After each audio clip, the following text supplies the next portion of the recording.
D'abord, j'aimerais dire que c'est un plaidoyer. C'est-à-dire que la plupart des nations du monde ont pensé qu'il était très important qu'il y ait une journée consacrée à l'identité. À l'instar des autres journées, il y a la journée de la femme, il y a la journée des droits de l'homme, il y a des journées de l'enfance, il y a des journées des réfugiés. Et quand on pense que si tout ce monde-là ne sont pas identifiés, leur vie ne vaut pas la peine d'être vécue, on pense qu'il faudrait aussi considérer, mettre en place une journée où le monde entier va célébrer la journée de l'identité, puisque d'après les données de la Banque mondiale, il y a près d'1 milliard de personnes qui ne sont pas, j'allais dire, reconnues. Et ne pas être reconnues, c'est qui officiellement n'existent pas. C'est comme si c'était des sans-identité. Et ce n'est pas normal. Et ce qui n'est pas encore normal, c'est le fait de penser que près de la moitié de ces sans-identité se trouvent en Afrique. Et lorsque l'on pense que les Congolais ne sont pas identifiés, quand on prend la moitié, c'est environ 500 millions qui ne sont pas identifiés.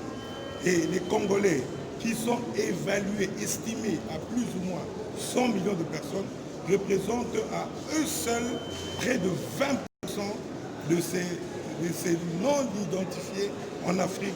Moi je trouve, et l'ONU trouve, c'est trop. Mais bien évidemment, la nation a déjà réagi par rapport à ça.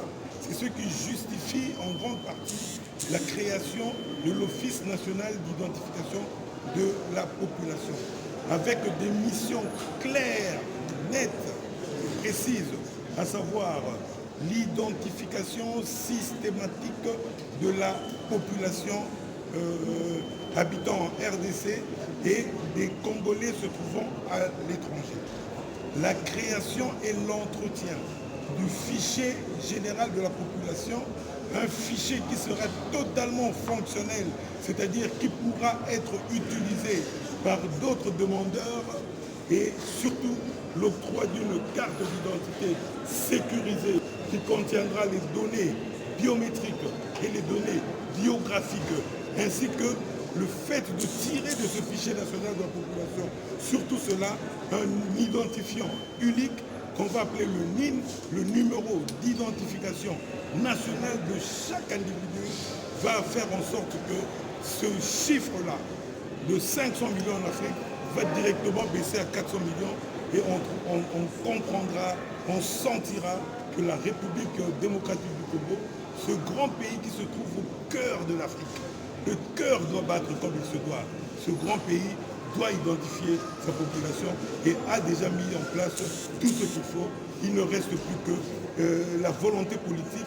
Je suis même très content que cette date coïncide avec, se trouve le lendemain du lancement de la session consacrée au budget. C'est une session budgétaire qui commence le 15 et nous réclamons la journée de l'identité. Le 16, ce n'est pas par hasard. Nous souhaitons que le législateur, que le gouvernement prenne en compte le budget de l'ONU pour la réalisation de ces missions nobles pour la nation. Je vous remercie.